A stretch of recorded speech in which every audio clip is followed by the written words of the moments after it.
Hello guys, welcome back to mass study. दोस्तों, स्वागत है आप सभी का आज की शानदार क्लास में। And today what we are going to do, we are going to talk about past indefinite tense. जी हाँ दोस्तों, आज मैं आपको जो पढ़ाने वाला हूं उस टेंस का नाम है, यहां लिखता हूं, पास्ट इंडेफिनिट टेंस। मतलब इसे हम सिंपल पास्ट भी अंग्रेजी में बोलते हैं, पास्ट इंडेफिनिट भी बोलते हैं। अब चूंकि जो मेनली जो टेंसेस की अगर मैं बात करूं तो टेंसेस में दो टेंसेस बहुत इंपॉर्टेंट होते हैं। एक होता है सिंपल प्रेजेंट, एक होता है सिंपल पास्ट। इसे अंग्रेजी में पास्ट इंडेफिनिट और प्रेजेंट इंडेफिनिट भी कहा जाता है। इन दोनों का इतना इंपॉर्टेंस क्यों है दोस्तों? क्योंकि दोनों ही टेंसेस को जब हम पढ़ते हैं तो वहां पर सिंपल वाक्य में हेल्पिंग वर्ब नहीं आती। जैसे प्रेजेंट इंडेफिनिट हमने पढ़ा तो वहां पर हमने देखा कि जब हमें बोलना हो कि मैं स्कूल जाता हूं तो आई गो टू स्कूल लिखते हैं, तो आई गो टू स्कूल में कोई हेल्पिंग वर्ब नहीं आई। जबकि जब नेगेटिव बनाते हैं, मैं स्कूल नहीं जाता हूं, तो वहां पर हम बोलते हैं I don't go to school. उसी प्रकार पास्ट इंडेफिनिट में भी कुछ ऐसा ही होता है कि पास्ट इंडेफिनिट की जो हेल्पिंग वर्ब होती है वो क्या होती है? डिड होती है। लेकिन डिड आती कब है? जब वाक्य नेगेटिव होता है। तो कुछ बेसिक टर्म्स होती है, चूंकि हमें याद नहीं रहता है, आज हम डिटेल में पढ़ेंगे, आराम से पढ़ेंगे। क्लास ज्यादा लंबी नहीं खींचूंगा, आज मैं मेन पॉइंट डिस्कस करूंगा। चलिए शुरू करते हैं। हम टेंसेस की श्रृंखला में हम सबको पता है कि जो टेंसेस हैं उसको अंग्रेजी में कितने भागों में बांटा गया है? 3 भागों में। मैं बार बार इसलिए इस चीज को रिपीट करता हूं ताकि आपको एक्सपीरियंस हो जाए कि हम पढ़ क्या रहे हैं।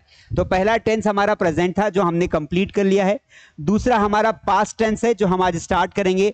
और तीसरा हमारा है फ्यूचर टेंस जो हम पास्ट को कंप्लीट करने के बाद स्टार्ट करेंगे। अगर आप आज से ज्वाइन कर रहे हैं तो प्रेजेंट टेंस मैंने पहले ही पढ़ा दिया है, 2 लेक्चर्स में कवर किया है। आप उसे जाकर अच्छे से देख सकते हैं, जिसमें मैंने आपको टेंस चार्ट समझाया है।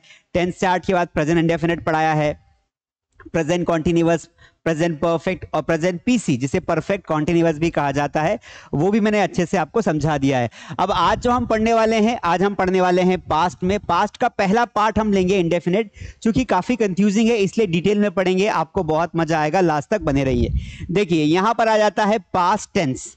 अब पास्ट टेंस में कुछ बेसिक बातें हैं जो आपको याद रखनी है, तो मैं पास्ट टेंस को आपको स्टार्टिंग समझाता हूं, that would be much better.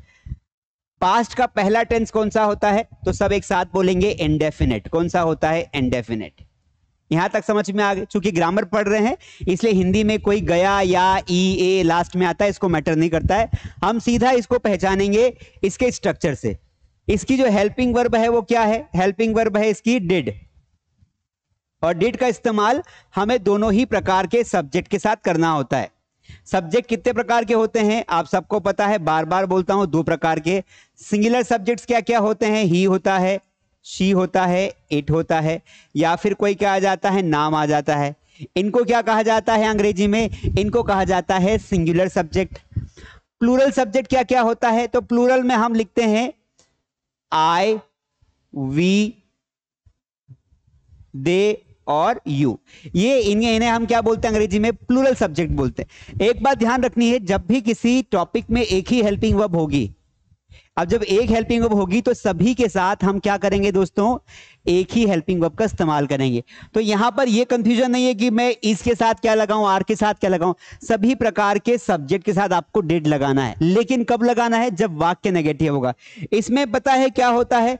जब आप पास्ट इंडेफिनिट का कोई भी एक सिंपल वाक्य बनाते हैं तो आपको सिंपल सेंटेंसेस में सबसे पहले आपको सब्जेक्ट लिखना होता है, उसके बाद आपको वर्ब का सेकंड फॉर्म लिखना होता है, आपको ऑब्जेक्ट लिखना होता है। मतलब मजे की बात यह है कि इसमें डिड आता ही नहीं है, आपको वर्ब के सेकंड फॉर्म से पहचानना पड़ता है कि ये कौन सा टेंस है। एक एग्जांपल मैंने यहां पे लिखा, देखिए, जैसे मैंने कहा कि मैंने मोबाइल खरीदा या मैं स्कूल गया या वह स्कूल गया, तो बोलेंगे ही वेंट टू स्कूल। क्या बोलेंगे? He went to school. आपने कैसे पहचाना? तो आपने देखा कि यहां पर वर्ब का सेकंड फॉर्म लगा हुआ है। क्या लगा हुआ है? V2 लगा हुआ है। जब भी किसी एक सिंपल वाक्य में वर्ब का सेकंड फॉर्म लगा हुआ है तो वो पास्ट का इंडेफिनिट टेंस है, ये आपको समझ लेना है, ठीक है। अब देखिए, जब इसका नेगेटिव बनाएंगे, जब भी हम इसका नेगेटिव बनाएंगे तो नेगेटिव स्ट्रक्चर में हम क्या करेंगे दोस्तों? हम नेगेटिव स्ट्रक्चर में हम डिड लगाएंगे। तो ये सब्जेक्ट लिखा, अब नेगेटिव में हम वेंट के बाद इसके बाद नॉट नहीं लगा सकते हैं, क्योंकि नियम क्या बोलता है कि मेन वर्ब के बाद नॉट नहीं लगाया जा सकता है। वी कैन नॉट यूज, हम किसी वाक्य को ऐसे नहीं बोल सकते हैं कि एक सिंपल वाक्य हो गया आई गो टू स्कूल, है ना, ये तो सही है प्रेजेंट इंडेफिनिट का, लेकिन क्या इसको ऐसा बोला जा सकता है कि आई गो नॉट टू स्कूल? क्या ये ग्रामेटिकली सही है? बताइए। तो आप बोलेंगे सर बिल्कुल गलत है, दिस इज नॉट राइट। क्यों? क्योंकि नियम ये बोलता है कि मेन वर्ब के बाद कभी भी नॉट नहीं लगाया जा सकता है। किसी सेंटेंस को नेगेटिव बनाने के लिए हमेशा उसकी सहायक क्रिया यानी हेल्पिंग वर्ब के बाद ही नॉट लगाते हैं। तो इसको हटा देंगे यहां से, ये गलत हो जाएगा। तो जब हम यहां पर बिना हेल्पिंग वर्ब के हमने सेकेंड फॉर्म लगा के पास्ट इंडेफिनिट बना दिया, अब हमें बनाना है नेगेटिव, तो अब यहां पर होगी डिड की एंट्री। तो हमने यहां पे डिड लगा दिया, और डिड लगाने के बाद एक बात आपको ध्यान से अच्छे समझनी है कि अब यहां पर वर्ब का सेकंड फॉर्म नहीं लगाना है, आपको यहां पर वर्ब का फर्स्ट फॉर्म लगाना है। बात समझ में आई? वर्ब का फर्स्ट फॉर्म लगाना है, मतलब जब वाक्य नेगेटिव होगा तब आपको वर्ब का क्या लगाना पड़ेगा? फर्स्ट फॉर्म, क्योंकि आपने डिड लगा दिया। अच्छा, कई लोग पूछेंगे सर ऐसा हमने क्यों किया? ऐसा हमने इसलिए किया, बात को समझना, पूरा कंसेप्ट क्लियर करवाता हूं। ऐसा हमने इसलिए किया क्योंकि ये जो डिड है ना, ये डिड वर्ब का कौन सा फॉर्म है बताइए? तो ये एक हेल्पिंग वर्ब का काम भी करता है, एक मेन वर्ब का काम भी करता है। ये खुद अपने आप में वर्ब का सेकंड फॉर्म है, डू डिड डन। आपने एक वर्ब देखी होगी, डू अने होता है करना, उसका सेकंड फॉर्म होता है डिड और थर्ड फॉर्म होता है डन। तो ये V1 हो गया, ये V2 हो गया, ये V3 हो गया। अब ये खुद ही एक वर्ब का सेकंड फॉर्म है। अगर मैं फिर यहां पर एक वर्ब का सेकंड फॉर्म लगाऊंगा तो दो वर्ब के सेकंड फॉर्म एक सेंटेंस में तो नहीं आ सकते हैं जो एक सब्जेक्ट से कनेक्टेड हो, which is not possible. Understand? तो इसीलिए इंग्लिश ग्रामर में क्या हुआ कि यहां डिड आता है तो फिर जो पास्ट इंडेफिनिट के सिंपल वाक्य में V2 लगता है वो V1 में कन्वर्ट हो जाता है। और यही याद रखना, क्वेश्चन यहीं से बनता है। जैसे अगर आपको बोला जाए कि इस सेंटेंस को आप नेगेटिव बनाइए, तो जैसे आपने कहा ही वेंट टू स्कूल, वह स्कूल गया, जब आप नेगेटिव बनाएंगे तो आप यहां पर डिड नॉट लगा देंगे नेगेटिव में। आपने डिड नॉट लगाया, अब आप ये जो वेंट है ना, इसको वर्ब का फर्स्ट फॉर्म में कन्वर्ट करिए। तो एक्चुअल में ये वेंट क्या है? तो हमें ध्यान रखना पड़ेगा कि जो वेंट है वो गो का सेकंड फॉर्म है, क्योंकि हम ऐसा बोलते हैं गो वेंट गोन। कैसा बोलते हैं? गो वेंट गोन। तो ये V1 है, हमें V1 चाहिए, तो हमने यहां से लिख दिया he did not go to school. समझ में आया कि नहीं आया? ये बेसिक कंसेप्ट है। सिंपल में हमें डिड नहीं लगाना है। डिड कब लगाना है? जब वाक्य इंटरोगेटिव होगा या फिर नेगेटिव होगा। इन द सेम वे जब आप नेगेटिव बनाए इंटरोगेटिव बनाएंगे तब भी आपको सेम पैटर्न फॉलो करना है। ठीक है, कैसे मैं आपको बता देता हूं। देखिए, जब आप वाक्य को इंटरोगेटिव बनाओगे, टेंस कौन सा पढ़ रहे हैं? यहां पे हेडिंग डाल लेते हैं, पास्ट इंडेफिनिट पढ़ रहे हैं।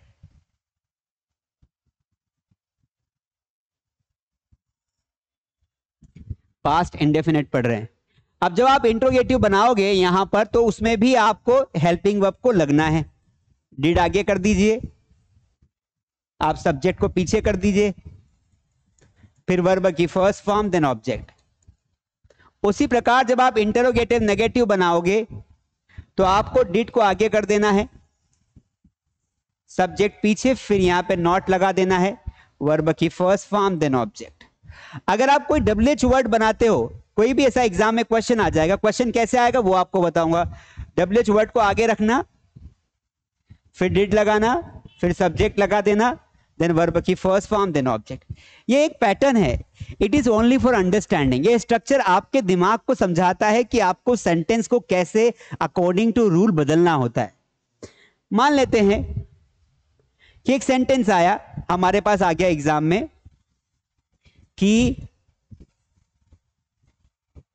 शी लव्ड मी, और आपको बोल दिया कि भैया इसका ना नेगेटिव भी बनाओ और इसका इंटरोगेटिव भी बनाओ। क्या बोला क्वेश्चन में? कि इसका नेगेटिव भी बनाओ, इंटरोगेटिव बनाओ, अलग अलग बोला। पहले इसने बोला कि इसका नेगेटिव बनाओ, अब आपको नेगेटिव सेंटेंस बनाना है। अब आपको जब भी नेगेटिव सेंटेंस बनाना है तो आपको दिमाग में इतना क्लियर रहता है कि मुझे नॉट लगाना है, what I have to do. लेकिन नॉट लगेगा कहां? तो नॉट लगेगा हेल्पिंग वर्ब के बाद, लेकिन यहां तो कोई हेल्पिंग वर्ब है ही नहीं। ये तो मेन वर्ब है लव। तो दिमाग की बत्ती चलनी चाहिए कि जब नेगेटिव सेंटेंस, एकमात्र ऐसा दो ऐसे टेंसेस हैं जहां पर हेल्पिंग वर्ब नहीं आती। एक है प्रेजेंट इंडेफिनिट जिसका सिंपल सेंटेंस होता है, वहां पर भी नहीं आता है। एक है पास्ट इंडेफिनिट जिसके सिंपल सेंटेंस में हेल्पिंग वर्ब नहीं आती। अब अगर वर्ब का फर्स्ट फॉर्म होता तो ये होता प्रेजेंट का इंडेफिनिट, तो नेगेटिव बनाते समय हमें डू डस नॉट लगाना होता। क्या लगाना होता? डू डस नॉट, क्योंकि प्रेजेंट इंडेफिनिट की हेल्पिंग वर्ब वो है। लेकिन यहां तो वर्ब का सेकंड फॉर्म दिया है। अब ये वर्ब का सेकंड फॉर्म पहचान है कि ये पास्ट का इंडेफिनिट है, तो यहां हेल्पिंग वर्ब डिड ही लगाना पड़ेगा। बात समझ में आई कि नहीं आई? तो यहां पर क्या लगा देंगे? डिड लगा देंगे। तो देखिए जब इसका नेगेटिव बनाने को आपको बोला जाए तो शी, और यहां पर आपको मन से डिड नॉट लगाना पड़ेगा, दिया हुआ नहीं रहेगा। She did not, she did not, और ये जो है ना ये लव्ड है, इसे वर्ब का फर्स्ट फॉर्म कर दो। She did not love me, उसने मुझे प्यार नहीं किया। समझ में आया? अगला क्वेश्चन आपको यहां पर आ जाता है कि भाई इसी का आप क्या बनाओ। उसने बोला कि इसी का ना आप इंट्रोगेटिव भी बना के दिखाओ। क्या बनाओ? इंटेरोगेटिव सेंटेंस बनाओ। आप बोले कोई दिक्कत नहीं साहब, अब तो हमें आइडिया आ गया है। इंटेरोगेटिव सेंटेंस में क्या होता है? हेल्पिंग वर्ब को आगे लाया जाता है। आपने क्या किया? हेल्पिंग वर्ब जो थी उसको आगे कर दिया, डिड को आगे ले आए। डिड शी लव मी, ये स्ट्रक्चर देखिए, ये वाला सबसे आगे डिड लिखा, फिर हमने आगे क्या लिखा? सब्जेक्ट लिखा, फिर वर्ब की फर्स्ट फॉर्म, फिर हमने क्या लिख दिया? ऑब्जेक्ट लिख दिया। और इस तरीके से जो है हमारा सेंटेंस बन गया। अगर हमें बोला जाता कि भाई इसी सेंटेंस का आप इंट्रोगेटिव प्लस नेगेटिव बनाओ, मतलब दोनों को साथ में बनाओ, तो दोनों को साथ में कैसे बनाएंगे? तो स्ट्रक्चर देखिए, क्या स्ट्रक्चर है ये वाला देखिए। डिड को आगे रखना है लेकिन सब्जेक्ट के बाद नॉट भी लगाना है। तो हमने ये सेंटेंस हमारा बेस सेंटेंस है, ये फाउंडेशन है, हमने डिड को आगे लगाया है ना। डिड शी नॉट लगाना पड़ेगा, did she not love me, इस तरीके सेंटेंस बना दिया। अगर हमें बोले कि डब्ल्यूएच सेंटेंस बनाओ तो हम कोई सा भी डब्ल्यूएच सेंटेंस पुट कर देंगे। हमने वाई पुट कर दिया, why did she love me. इसी प्रकार हमें एक सेंटेंस के सारे पैटर्न्स बनाते आने चाहिए बेसिक फंडामेंटल्स को लेकर, क्योंकि एग्जाम में कई बार 10th या 12th बोर्ड एग्जाम्स में, कॉम्पिटिटिव एग्जाम्स में वो सीधा पूछ लेता है कि ऊपर एक सेंटेंस आपको दे दिया सिंपल, बोलता है इसका नेगेटिव बनाओ, और बच्चे को हेल्पिंग वर्ब दिखती ही नहीं है। अब हेल्पिंग वर्ब नहीं है तो क्या करेगा? वो दिक्कत में फंस जाता है।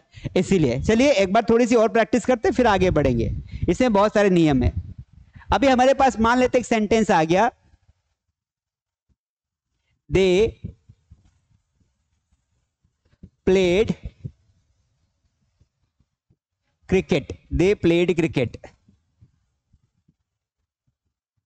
उन्होंने क्रिकेट खेला। चलिए इसके हम क्या करेंगे, इसके हम 5 पैटर्न बना के देखेंगे ताकि हमारा ग्रामेटिकली जो माइंड है ना वो सेटअप हो जाए कि सिंपल में क्या लगाना है, नेगेटिव में क्या लगाना है, इंट्रोगेटिव में किसको आगे लेके जाना है, ताकि हम एग्जाम में कन्वर्ट कर पाए, क्योंकि आपको क्वेश्चंस भी आज करवाऊंगा मैं। देखिए अगर इसका सिंपल बनाना है तो सिंपल तो बना हुआ है पहले ही, दे प्लेड क्रिकेट, ये तो आपका बना हुआ है। आपको अगर नेगेटिव बनाना है तो आपको दिमाग में क्या रखना है कि मुझे नेगेटिव बनाने के लिए हेल्पिंग वर्ब चाहिए, और हेल्पिंग वर्ब मैंने लगा दी डिड, क्योंकि वर्ब का सेकंड फॉर्म है, तो डिड नॉट लगाया। अब यहां पर अगर आपने गलती से प्लेड कर दिया तो ये गलत हो जाएगा, क्योंकि आपने डिड लगा दिया तो आप सेकंड फॉर्म फिर से रिपीट नहीं कर सकते। तो आपको क्या करना पड़ेगा? आपको यहां पर क्या लगाना पड़ेगा? प्ले लगाना पड़ेगा। दे did not play cricket. Interrogative बनाएंगे तो आप बोलेंगे did they play cricket question mark, और इंट्रोगेटिव नेगेटिव में did they not play cricket, ये आपका इंटरोगेटिव नेगेटिव बन जाएगा। और एक डब्ल्यूएच वर्ड हमने बोला कि वे क्रिकेट कहां खेलने गए, है ना, तो आपने बोल दिया वेयर लगाया। अब इसका भी एक नियम है, जब भी डब्ल्यूएच वर्ड आप बनाएंगे तो इसके बाद जस्ट हेल्पिंग वर्ब आती है, तो where did they play cricket. ठीक है,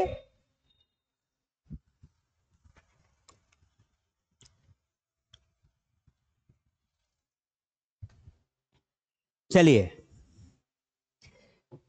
तो दे प्लेड क्रिकेट, सिंपल बनाया, they played cricket, negative they did not play cricket, interrogative did they play cricket, interrogative negative did they not play cricket, where did they play cricket. इस तरीके से 5 patterns आपको exam में आ सकते हैं। अब exam में पास्ट इंडेफिनिट से क्वेश्चन कैसा बनेगा हम वो देख लेते हैं। देखिए, एक क्वेश्चन आता है एमसीक्यू बेस्ड, पहले क्वेश्चन देखते हैं। एमसीक्यू बेस्ड क्वेश्चन आपको करवा देता हूं। एक क्वेश्चन आता है खाली स्थान वाला, ही, ये वर्ब का फॉर्म पूछा उसने कि वह मुझे कल मिला। ऑप्शन है मीट, ऑप्शन है मीट्स, ऑप्शन है मैट और ऑप्शन डी है मीटिंग। 10 सेकंड दे रहा हूं, आप इसमें से सही मेन वर्ब का चयन कीजिए कि कौन सी मेन वर्ब आएगी, बताइए।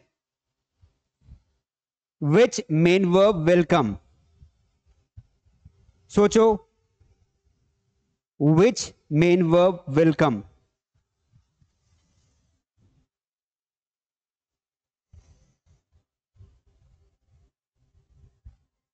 चलिए, दिमाग लगाया।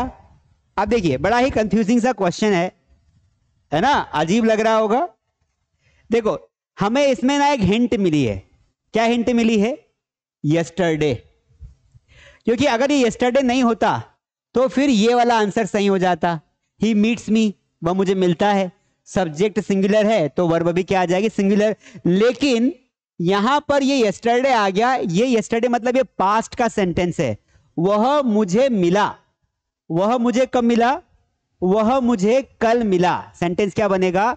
वह मुझे कल मिला।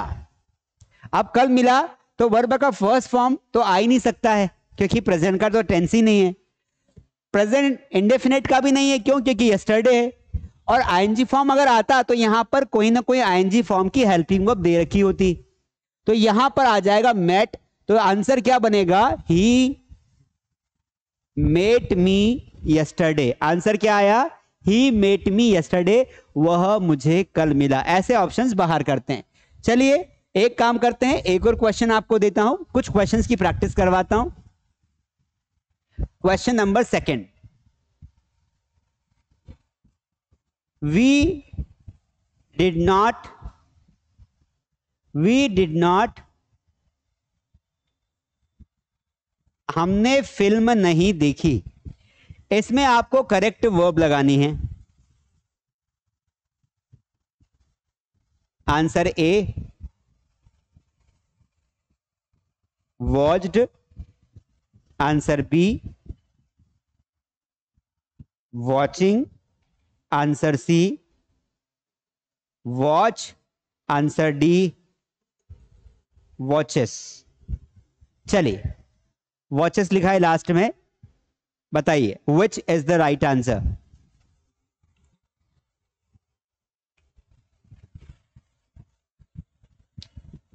सही जवाब दीजिए,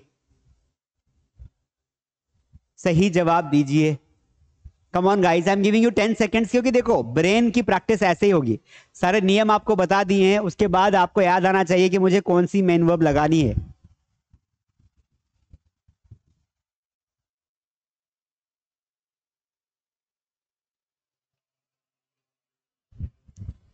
चलिए, आंसर बताता हूं आप लोगों को। 10 सेकेंड हो गए कंप्लीट। देखिए, पहले क्वेश्चन को समझते हैं। डिड नॉट आ गया मतलब ये पास्ट इंडेफिनिट है, और पास्ट इंडेफिनिट में डिड नॉट लगा दिया तो वर्ब का सेकंड फॉर्म पहले से ही लगा है, तो हम वर्ब का फर्स्ट फॉर्म लगाएंगे। तो ये वॉच तो नहीं आ सकता है, क्योंकि डिड लगा हुआ है, तो फिर वॉच लगाएंगे तो 2 सेकंड फॉर्म्स हो जाएंगे। वॉचिंग भी नहीं आ सकता है, क्योंकि यहां पर ये कंटिन्यूअस टेंस में आता है। वॉच बिल्कुल आ सकता है, क्योंकि यहां डिड लग गया, तो यहां पर राइट आंसर बैठेगा वॉच। क्या आएगा? वॉच। तो what is the right answer? We did not watch movie, हमने फिल्म नहीं देखी, हमने फिल्म नहीं देखी। इस तरीके से हम आंसर बना दें। I hope you all are enjoying, मजा आ रहा है। एक क्वेश्चन और करके देखते हैं। ये टॉपिक पूरा पक्का करना है। मैं इतना टाइम इसलिए दे रहा हूं क्योंकि इसमें से ही जो है क्वेश्चंस आते हैं, इसमें से बहुत सारे क्वेश्चंस आते हैं। देखिए जैसे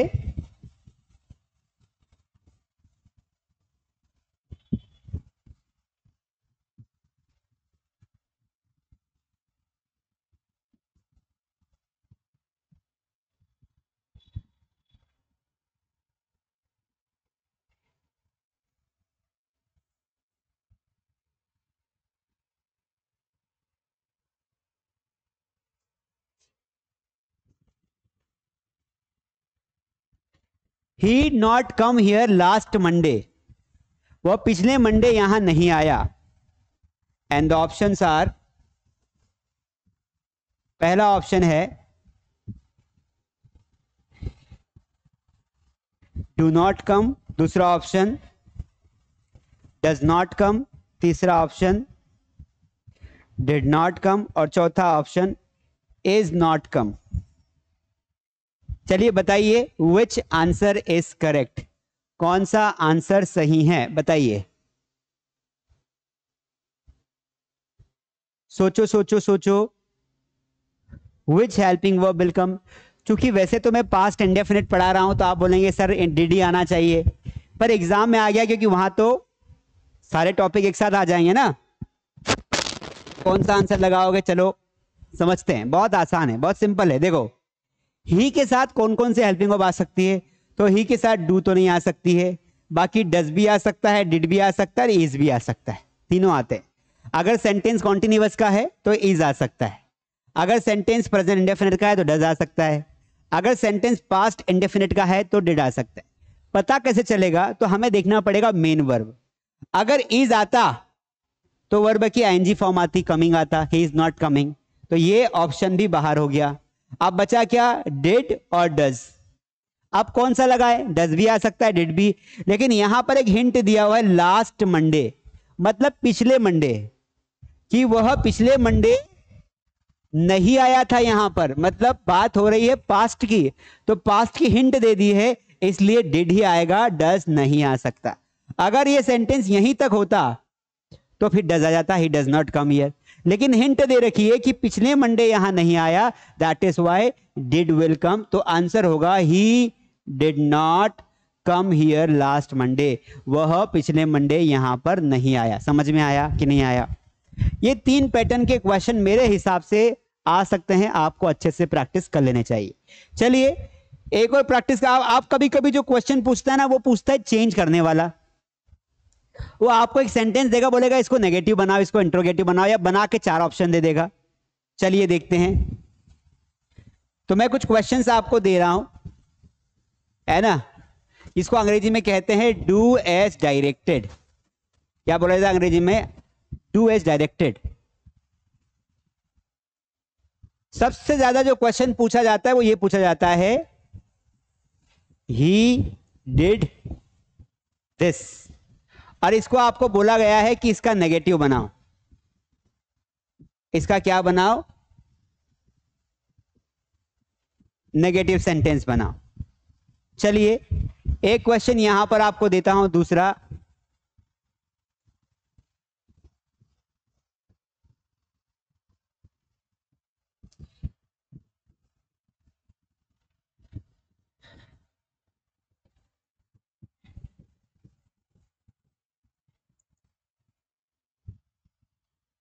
इसका आपको बोल दिया इसको सिंपल बनाओ।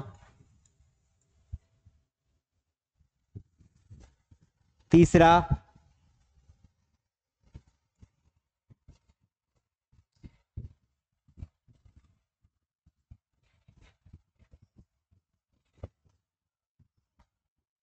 इसको बोला कि इसका WH वर्ड इस्तेमाल करो। WH वर्ड मतलब क्वेश्चन वर्ड बनाओ। कभी कभी एग्जाम में आता है कि use WH to make question, use WH to make question. चलिए ये 3 प्रश्न आपको मान लेते हैं आ गए हैं, बनाइए फटाफट, बनाओ बनाओ।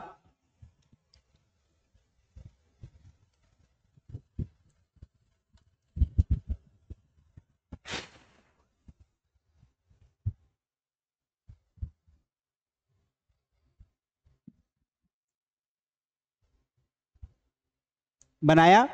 चलिए देखिए, बहुत आसान है, ये पूरा कंसेप्ट आपका क्लियर हो जाएगा। देखो पहले को हम समझने की कोशिश करते हैं। नेगेटिव, अब यहां पर आपको ये लग रहा है कि ये मेन वर्ब है कि हेल्पिंग वर्ब है? भाई ये जो डिड लिखा हुआ है ये मेन वर्ब है कि हेल्पिंग वर्ब है? तो ये बेसिकली जो डिड है ना, ये जो डिड है ना, ये वर्ब की सेकेंड फॉर्म है, हेल्पिंग वर्ब नहीं है। क्यों? क्योंकि ये डू जो होता है ना, इसका सेकेंड फॉर्म डिड होता है, और सिंपल सेंटेंस में जैसे ही प्लेड क्रिकेट, वो क्रिकेट खेला, तो ही डिड दिस, उसने ये ऐसा किया। अब जब इसका नेगेटिव बनाओगे तो आपको पहली बात तो हेल्पिंग वर्ब लानी पड़ेगी। तो आंसर लिखेंगे ही, और यहां पर आपको डिड लगाना पड़ेगा, लेकिन ये जो डिड नॉट आपने लगाया ये वाला डिड नहीं है, ये हेल्पिंग वर्ब है डिड नॉट, और इस डिड को हमें फर्स्ट फॉर्म में कन्वर्ट करना पड़ेगा क्योंकि मेन वर्ब है, और मेन वर्ब जो है ना इसको से फर्स्ट फॉर्म डू होता है। तो यहां पर लिखेंगे ही डिड नॉट डू दिस। ये सबसे ज्यादा एग्जाम में आता है, सबसे ज्यादा, 10वीं हो, 12वीं हो, कॉम्पिटिटिव एग्जाम्स हो, पुलिस आर्मी की भर्ती, सभी एग्जाम्स में ये क्वेश्चन वो आपसे पूछ लेता है। ठीक है, अगर आप यहां तक आए हैं तो फटाफट मास स्टडी ऐप डाउनलोड करके वहां पर ग्रामर कोर्स आपने जरूर ज्वाइन किया होगा, टेस्ट सीरीज भी है, और टेस्ट सीरीज जरूर ज्वाइन करें। और हमारी बुक है मास स्टडी स्पोकन इंग्लिश बुक, वो जरूर आप उसको ले ले, क्योंकि उस बुक में बहुत अच्छे से चीजों को समझाया गया है, एक बुक जबरदस्त बुक है। तो ही did not do this, he did not do this, उसने ऐसा नहीं किया, ही डिड नॉट डू दिस। तो यहां पर कंफ्यूज नहीं होना है, ये डिड जो है एज ए हेल्पिंग वर्ब है, ये डू जो है एज अ मैन वर्ब है, जो डिड का फर्स्ट फॉर्म है। अभी यहां पर इसका आंसर देखते हैं। ठीक है, चलिए, ही डिड नॉट स्पीक इंग्लिश, वह अंग्रेजी नहीं बोला। अब हमें इसको रिवर्स पूछ लिया है, हमें इसे सिंपल बनाना है। क्या बनाना है दोस्तों? सिंपल सेंटेंस बनाना है। अब आपको सिंपल का फॉर्मूला याद होना चाहिए कि सिंपल में मुझे डिड नॉट नहीं लगाना है, मुझे डिड नॉट हटाकर मेन वर्ब को सेकंड फॉर्म में कर देना है। तो यहां पर जब आप सिंपल बनाएंगे तो ही, और इसको हटा देना है, और ये स्पीक है ना, इसका सेकंड फॉर्म क्या होता है? स्पोक होता है। तो ही स्पोक इंग्लिश। देखो कितना सिंपल और कितना आसानी से बन गया। ठीक है, पर आपको सेकंड फॉर्म याद भी होना चाहिए। अगर आपको सेकंड फॉर्म याद ही नहीं है तो दिक्कत है। जैसे एक है स्पीक, स्पोक और स्पोकन। अब हमें तीनों फॉर्म याद होने चाहिए, स्पोक और स्पोकन, तीनों फॉर्म याद होने चाहिए, नहीं तो गड़बड़ हो जाएगी। समझ में आया कि नहीं आया? आ गया? इसलिए वर्ब की लिस्ट, आप जो नोट्स, अगर आपने कोर्स ज्वाइन किया है ग्रामर का, तो वहां पर आपको नोट्स में वर्ब का चार्ट भी आपको मिल जाएगा। 500 वर्ब है, ऐसी वर्ब हमने दी है जिससे बाहर कभी कुछ नहीं आता है, उसी वही वर्ब यूज होती है। तो 500 वर्ब्स का चार्ट है, आपको मास स्टडी स्पोकन इंग्लिश बुक में भी मिल जाएगा और यहां भी मिल जाएगा। देखिए, तो ही स्पोक इंग्लिश। अब इसको बना के देखेंगे, ही वॉश्ड क्लोथ्स, उसने कपड़े धोए। अब उसने बोला है, कभी कभी एग्जाम में आ जाता है कि भाई आपको इसको ना क्वेश्चन बनाना है, प्रश्न बनाओ कि उसने कपड़े क्यों धोए। ये सिंपल वाक्य है, उसने कपड़े धोए, उसको अच्छा लगा होगा, कपड़े गंदे हो गए, लेकिन हमको पूछे क्यों धोए, कहां धोए, कोई सा भी WH वर्ड इस्तेमाल कर लो।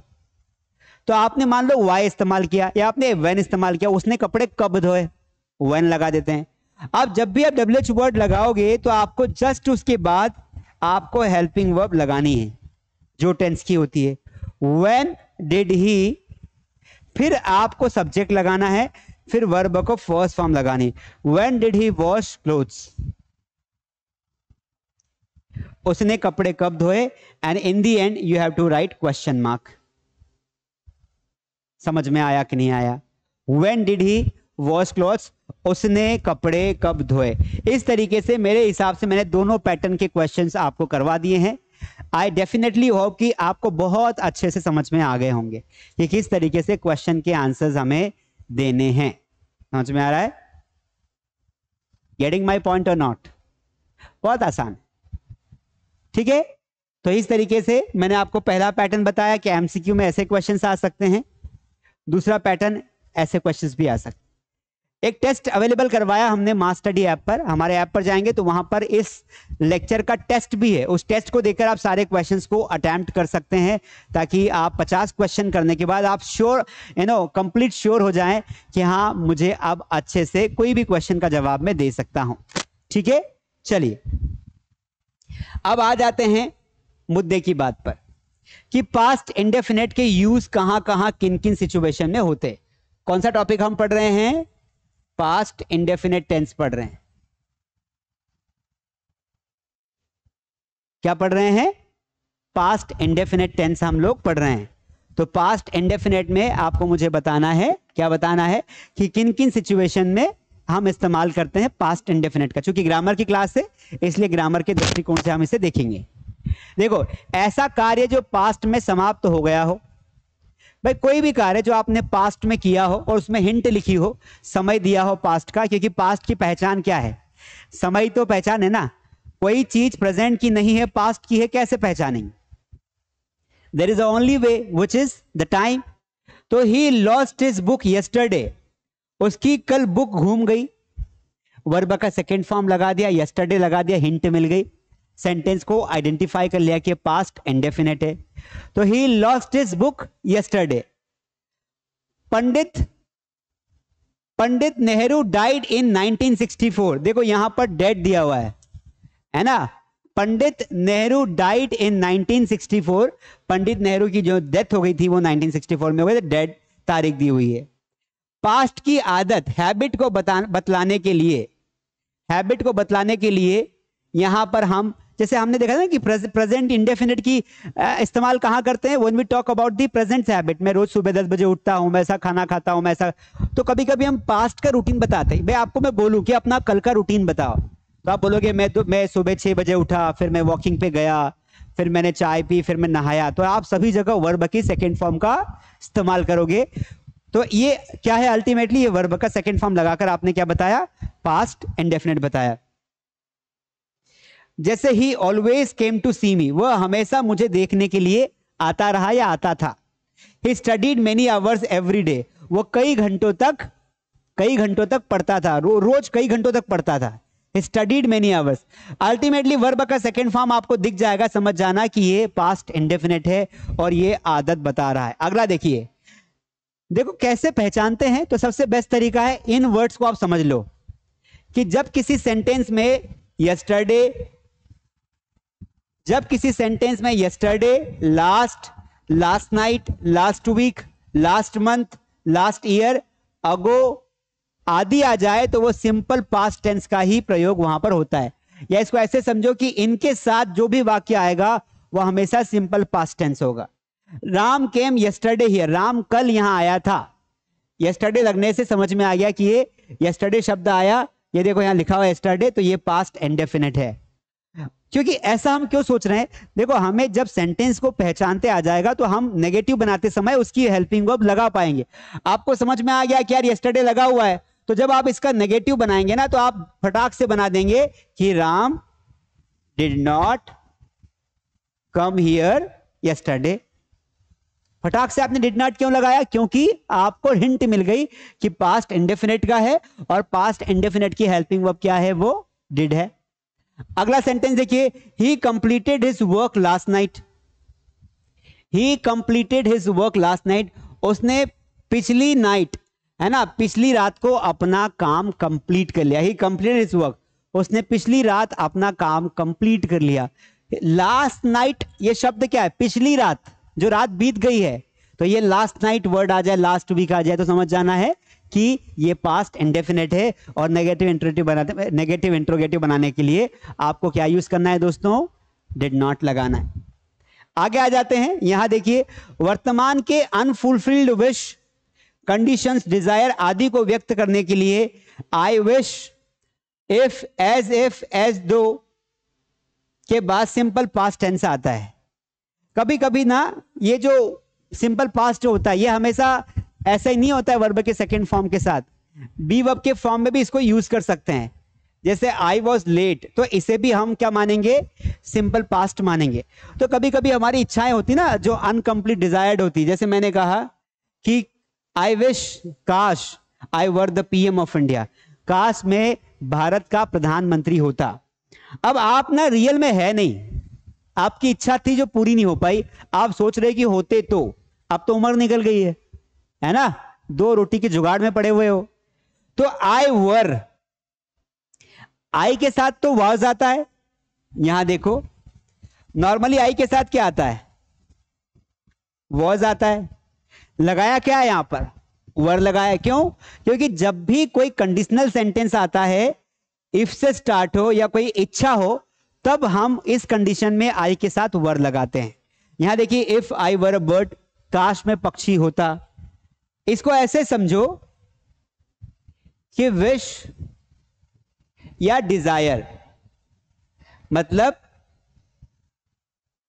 इच्छा या कल्पना व्यक्त करते समय हम जब भी या तो इफ लगाएंगे या कोई विश होगी, इस सिचुएशन में आई के साथ वर लगा देंगे।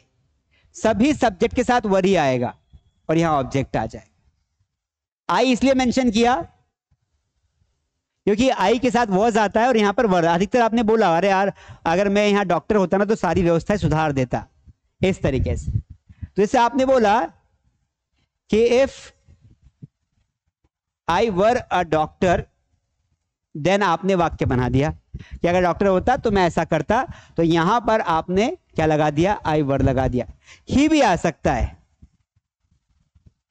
If he were a bird, अगर वो पक्षी होता तो हवा में उड़ता, ही वुड फ्लाई, है ना, यहां वुड आ जाएगा, he would fly in the sky, वह हवा में उड़ता, इस तरीके से। ठीक है, तो ध्यान रखना है कंडीशनल सेंटेंस में इच्छा या कल्पना बताने के लिए सिंगुलर सब्जेक्ट के साथ भी, सिंगुलर यानी ही, शी, इट, नेम और आई, इन सब के साथ वर आ सकता है। कब? जब कोई कंडीशनल सेंटेंस हो या फिर कोई इच्छा अभिव्यक्त करने की बात कही हो। वापस आ जाते हैं पॉइंट पर, ये समझा दिया मैंने। चलिए अब हम बात करते हैं पास्ट कॉन्टिन्यूअस की। देखिए पास्ट कॉन्टिन्यूअस टेंस बहुत सिंपल है, क्वेश्चन बहुत कम आते हैं, तो इसको भी हम समझ लेते हैं फटाफट। पास्ट कॉन्टिन्यूअस मतलब पास्ट में कोई काम हो रहा था, जब एक पॉइंट पर पास्ट में कोई काम हो रहा था। जैसे आपको बोलना है कि वह क्रिकेट खेल रहा था, वह नाच रहा था, वे गा रहे थे, तो बहुत सिंपल है। इसका स्ट्रक्चर क्या है, सबसे पहले सब्जेक्ट लगाना है, सब्जेक्ट लगाने के बाद आपको वॉज और वर लगाना है, फिर वर्ब की फोर्थ फॉर्म लगाने हैं, फिर आपको क्या लगा देना है, ऑब्जेक्ट लगा देना है। ठीक है, यहां पर मैं आपको इसको अलग से समझा देता हूं। देखिए क्या पढ़ रहे हैं हम, फटाफट 2 मिनट का है ये। पास्ट कॉन्टिन्यूअस हेल्पिंग वर्ब क्या है, 2 है तो लिखना पड़ेगा पूरा, वॉज वर। वॉज कहां लगाते हैं, सिंगुलर सब्जेक्ट के साथ, जैसे ही, शी, इट, नेम आ जाए तो आपको वॉज लगाना है, और आई के साथ भी वॉज ही आएगा। वर लगाते हैं वी, दे, यू के साथ और कोई प्लूरल नेम के साथ। स्ट्रक्चर की बात करें तो ध्यान रखना है, जब भी इसका सेंटेंस आएगा इसके साथ अगर आपको कहीं भी वॉज वर्ड दिख जाए और अगर वो टेंस के फॉर्म में हो तो आपको वर्ब का फोर्थ फॉर्म लगाना है, ऑब्जेक्ट लगाना है। सेंटेंस लेते हैं, वह कॉलेज जा रहा था, तो सिंपल आएगा he was going to college. Question कैसा आ सकता है, एक क्वेश्चन करके देखते हैं। शी वॉज, वह मुझे याद कर रही थी। Option A miss me, option B missed me, option C misses me and option D missing. बताइए, तो आपको सिंपल सा फॉर्मूला याद है साथियों, सिंपल सा फॉर्मूला आपको याद है, क्या याद है कि सर एक्चुअली वॉज वर्ब लगा हुआ है, तो वॉज वर्ब लगा है और टेंस की बात हो रही है तो फिर तो वर्ब का फोर्थ फॉर्म ही आएगा। ये वर्ब का फर्स्ट फॉर्म है, आ नहीं सकता है, वर्ब का सेकंड या थर्ड फॉर्म है, आ नहीं सकता है। ये तो वर्ब का पांचवा फॉर्म लगा दिया जो सिंपल टेंस में लगता है, जब सब्जेक्ट सिंगुलर होता है तब ऐसे आईएस लगाते हैं। यही आंसर होगा मिसिंग। तो सर हम यहां पर आराम से लिख देंगे, क्या लिख देंगे, मिसिंग। तो this is the right answer, missing. समझ में आया? बहुत सिंपल सा लॉजिक है, कोई कठिन नहीं है, ठीक है। क्वेश्चन ऐसे ही आता है। एक क्वेश्चन का पैटर्न और आपको समझा देता हूं कैसे क्वेश्चन आ सकता है। एक क्वेश्चन और देखते हैं, देखो।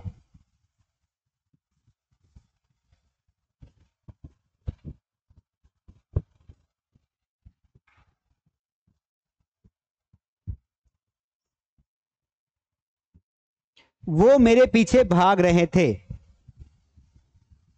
ऑप्शन,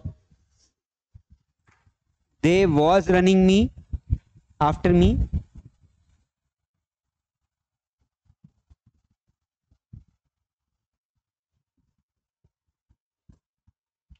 चलिए बताइए क्या आएगा, बताइए क्या आएगा। What will come, come on guys, answer me. बहुत सिंपल सा लॉजिक है, कुछ भी कठिन नहीं है। देखो यहां पर वर्ब की आईएनजी फॉर्म दी है, इससे कंफर्म हो गया कि जो भी हेल्पिंग वर्ब आएगी वो कंटिन्यूअस की हेल्पिंग वर्ब आएगी। अब कंटिन्यूअस की हेल्पिंग वर्ब कौन सी हो सकती है? वॉज हो सकती है, वर हो सकती है, ये डूड, डू और डिड तो हो ही नहीं सकती है। अब वॉज आती कब? जब यहां पर सिंगुलर सब्जेक्ट होता है, क्योंकि यहां पहले लिखा है कि वॉज आएगा, ही शी इट, नेम के साथ कुछ भी नहीं दिया है। वर, दे के साथ क्या आएगा? वर आएगा, इसलिए यहां पे आपने वर लगा दिया। बहुत आसान। समझ में आया कि नहीं आया? आ गया। चलिए कुछ बेसिक रूल्स की बात करते हैं कि भाई ये कहां कहां पर आता है। देखिए ऐसे काम जो पास्ट में जारी थे उनके लिए हम क्या लगाते हैं? तो उनके लिए हम लगाते हैं पास्ट इंडेफिनिट। जैसे he was writing a letter, वह पत्र लिख रहा था। He was writing a letter, तो ये पास्ट का काम है कि भाई हो सकता है वो पत्र फ्यूचर पास्ट में लिख रहा है। स्पेलिंग मिस्टेक है यहां पर, देख लेना, एक ही टी आएगा। दे वर वॉचिंग टेलीविजन, वो टेलीविजन देख रहे थे। जब पास्ट में दो घटनाएं एक साथ होती हो तब भी हम क्या करेंगे? हम लगाएंगे past continuous. While Rita was sleeping, while Rita was sleeping Radha was singing. जब रीटा नाच रही थी तब राधा गा रही थी। दो घटनाएं एक साथ होती तब दोनों में एनजी फॉर्म लगा के वाक्य बनाते हैं। वाइल ही वॉज प्लेइंग, जब वो खेल रहा था, आई वॉज डांसिंग, मैं नाच रही थी। मतलब कि मम्मी सब्जी बना रही थी तब मैं सोया हुआ था या मैं सो रहा था। The child was sleeping while mom was cooking food, इस तरीके से। ठीक है, चलिए आई होप कि आज की क्लास आपको समझ में अच्छे से आई होगी। ये हमारे सारे स्पोकन इंग्लिश के कोर्सेज हैं। अगर आप इंग्लिश को बहुत आसान तरीके से सीखना चाहते हैं तो आप हमारी ये कोर्सेज ज्वाइन कर सकते हैं। इस कोर्स का नाम है बेस्ट स्पोकन इंग्लिश कोर्स। 6 महीने का कोर्स का ड्यूरेशन है। लाइव क्लासेस इंक्लूड है इसमें, फेस टू फेस क्लासेस होती है और बेसिक टू एडवांस नॉलेज होता है, रोज होमवर्क मिलता है। आप जरूर ज्वाइन कर लीजिए। बैचेस हर हफ्ते चालू होती है और ये एक्सपर्ट बैच है। ऐसे बच्चे जिनको बेसिक नॉलेज है अंग्रेजी का ऑलरेडी, है ना, तो वो अगर स्पोकन ज्वाइन करना चाहते हैं तो प्रैक्टिस बैच 3 महीने की है। एडवांस लेवल की प्रैक्टिस करवाते हैं, गारंटी के साथ आपको अंग्रेजी में दहाड़ना सिखाते हैं। पर्सनल क्लास है, अगर आप अंग्रेजी को अकेले सीखना चाहते हैं, कोई साथ में नहीं चाहिए। प्रोफेशनल आदमी बनकर सरकारी नौकरी लग गई है, पैसा बहुत है, बस अच्छा कोई पढ़ाने वाला चाहिए। पर्सनल इंग्लिश ट्रेनर, आप ये कोर्स जरूर ज्वाइन करें जहां पर आपको बहुत कुछ सीखने को मिलेगा और 1-to-1 इंटरेक्शन करें। ये बुक है, ये बुक आप चाहें तो मेरी बुक ज्वाइन कर सकते हैं। इसके अलावा छोटे बच्चों के लिए स्पेशल बैच हमारे पास, किड्स स्पोकन इंग्लिश बैच, ये बैच जरूर ज्वाइन करें। वोकैबुलरी, इंग्लिश कॉम्पिटिटिव एग्जाम्स में वोकैबुलरी एक बहुत बड़ा रोल प्ले करती।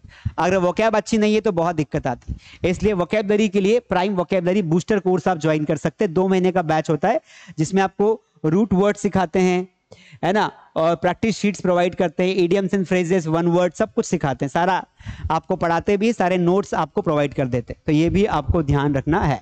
चलिए आई होप आज की क्लासेस आपको बहुत अच्छी लगी होगी।